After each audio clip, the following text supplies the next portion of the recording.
While he hasn't hit the way the Cardinals hoped he would hit when they traded him to bring him in from Colorado, the one thing you can't take away from Nolan, and this is something that the Yankees just need, period, out of that third base position, is reliable defense.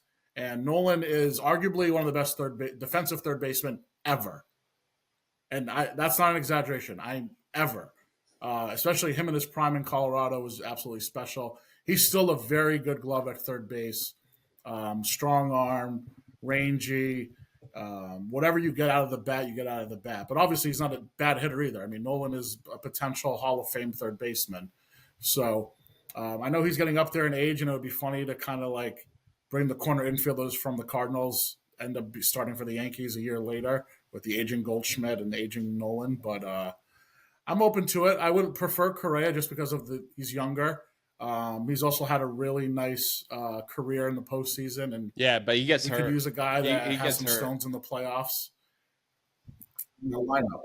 So he does get hurt. That is the concern. And I've heard the Yankees might not even entertain an option, and they might just platoon and like Oswaldo Cabrera and I don't know who else they figure is like young and can maybe play defense there, but. That's what I would like, and I think it's nice that I could say as a Yankee fan, the wish list for moving forward is not that high. I wouldn't mind a little bit more depth in the bullpen, but listen, they have a lot of guys in the rotation. I mean, Luis Hill, Clark Schmidt are going to be like your 4 and 5 starters next year. Sounds pretty good to me. I mean, Hill just won Rookie of the Year. So I think like the way that you guys distribute out the money instead of going all in for Juan Soto, you made the most of, that cap. And that's something that, another team in the AL East has lacked. And you bring up a good point, because I think when people think of baseball, think of, high batting average and RBIs and home runs, it's also fielding. Like a real good example is third base for the Red Sox. I mean, Rafael Devers, as good as a hitter he is, he's absolutely atrocious on the field. Like, he is horrible. And right now, I think that's something that they're missing. And I also think that, I think there could be a sit down with David Ortiz and Rafael Devers to kind of hash this out and be like, hey, man, I had to make the transition from first base to DH, right? And was it, the best situation for me? No, but I knew that was the best opportunity for me to help my team. And I think that has to happen, that conversation, because you cannot rely on Rafael Devers at third base anymore. You just can't. You've seen it year in and year out where he fumbles the ball when the ball's, being fielded. And then I did, I said this on previous podcasts too, but I listened to another podcast. I totally agree with it. When you think of it, if you're fielding the ball in a bad way and the error's stuck in your head, well, guess what? When you go to bat, guess what's going to happen? You're going to start thinking that you're not good enough to play that position, and that your mind's going to be focused on chasing balls, because you're going to be like, I got to prove to these people that I can do this, right? Versus trying to go out there, be patient at the plate, because you've seen it multiple times where, Rafael Devers strikes out and it's, first pitch, second pitch, foul tip, strikeout. It happens often because he just chases and he's not patient at the plate. And so I'm going to piggyback with you, because I think Nolan Arenado is a guy that the Red Sox do need.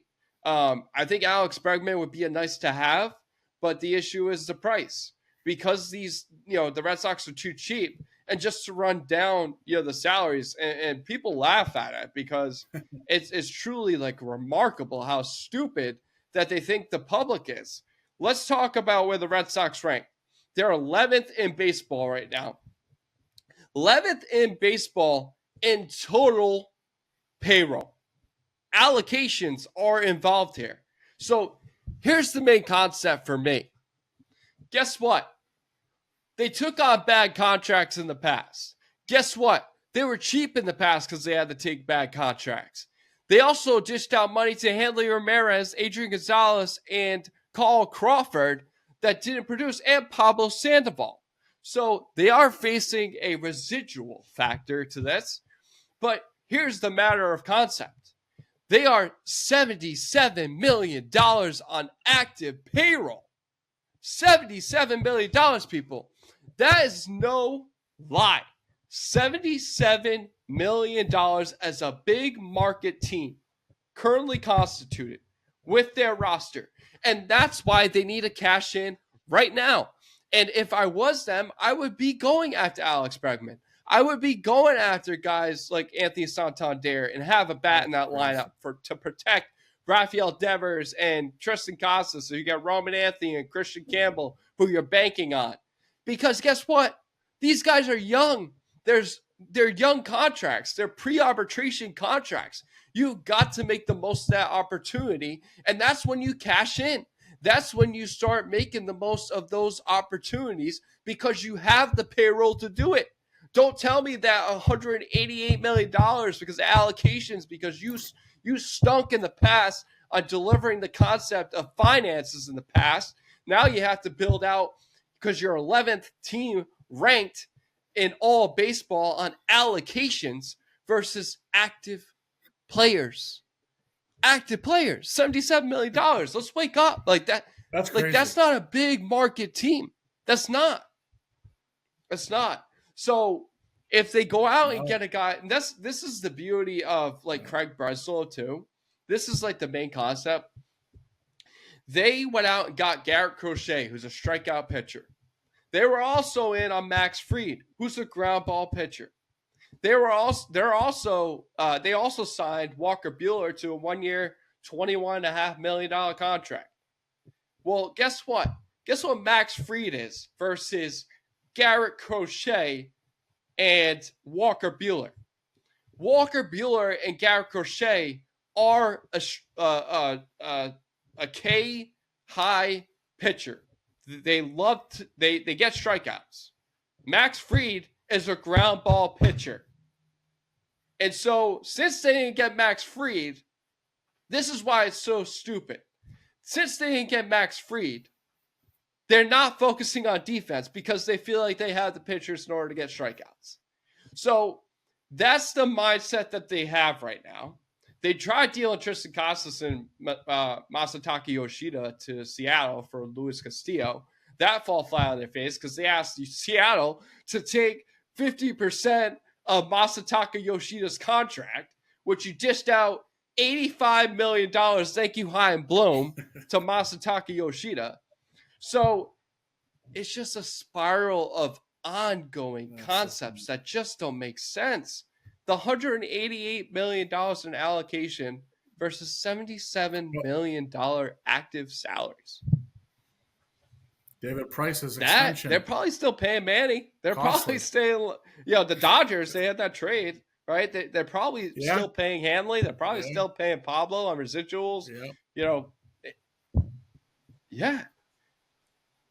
Crawford, like you said, no, that's crazy. I didn't realize there. I mean, it's an excellent point. The other thing too with the Walker Buehler, it's like they're going to point to that as like, see, we spend money, and then I like how you mentioned also like obviously it's more strikeout pitcher, but also like they're counting on him to throw a lot of innings and just Tommy hit John in the bottle when this happens. Surgeries. Welcome to Tommy John Central. It's crazy. Luckily, they traded for Garrett Crochet. So that's one thing that they did well. But at the beginning of the offseason, as you know, Ticket, they mentioned that they're going to spend. And they're going to spend big. So where's the spending big? If you have $77 million. This is what they're going to say. And you know it. We'll be like, we tried to get Juan Soto. We were willing to pay $700 million for him. You finished 4th in the Juan Soto race. So you're content not to spend that money. So that's why it drives me absolutely bonkers. I know that you don't need to spend every offseason. I know. But if you have the money and you have a payroll that is fortunate enough to make the most of that opportunity with young guys on your roster, and you're going to call up Roman Anthony, you're going to call up Christian Campbell, you got Garrett Crochet that you can sign to an extension, which I'm sure will be down the pipe. You signed Brian Bayo to a 10-year contract. You signed Ceddanne Rafaela to a 10-year contract, worth $10 million per. It's like what's the overall goal here? So that's my thing. So if there's any New Year's resolution to Red Sox fans, is don't believe in what you hear all the time. Where there's smoke in Boston, there is not fire. So don't believe it for a second. This team, they're just blowing smoke. This team does not want to spend money. They don't. Smoke. They want to worry about Vegas. They want to worry about Liverpool. That's all they care about, Fenway Sports Group. They don't give a shit about the Red Sox. Hey, Liverpool, first in the Premier League right now. So, yeah, Red Sox. Find a way to make things happen because, like I said, your fans are counting. So again, New Year's resolution for all Red Sox fans: do not believe the smoke. There is no fire. There isn't. So, unfortunate. Now these dudes, I'll tell you what. This is a new year. It's 2025. These sound very negative, but yeah, I was about to say this wasn't a very cheerful segment for us. It's real. It's what they need to do in order to be successful. Like, example, your Jets need to do what they need to do in order to get a quarterback and get a head coach, somebody that they can rely on, right? I don't know. Miami, go find a quarterback. That's all that's missing. Maybe shore up that defense a little bit. Your Yankees had a great offseason. Absolutely great offseason. So there's no negativity towards the Yankees. Yeah, I mean, at least like we each had one team that we feel pretty good about. Yeah. Like, Celtics. Yeah. Defending NBA champs, likely to get back there again. Yankees just made the World Series. We talked about defense and the importance of it, by the way, in baseball, and it's like, well, if Aaron Judge could field the ball and Volpe could field the ball, like they win Game 5, and then who knows? And who knows what's going to happen next week? But we're going to have a lot of fun moving forward. This is only going to get better, people. We got the playoffs coming up for the NFL. We'll continue with MLB Hot Stove. We got it all coming for you. Appreciate everyone taking a dive in the tank with us tonight. Tune in next week. See you.